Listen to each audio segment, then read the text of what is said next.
Hello and welcome back to Kerno Outdoors. We're going to have a quick look today at the total odometer feature on the Garmin Epix 2 and Fenix. Start with the buttons. The yellow is the stop, the back, the green is start stop, the purple is the light, the blue is the up, and the red is the down. So up and down are the most you'll use, so blue and red, especially if you turn off the touch.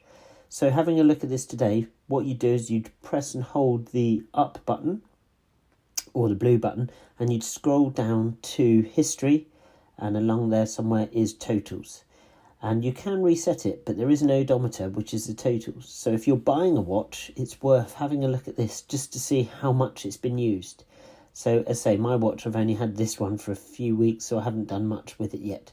But that is how you access the odometer, and it shows you the total elevation too and the total activities. Thank you for watching.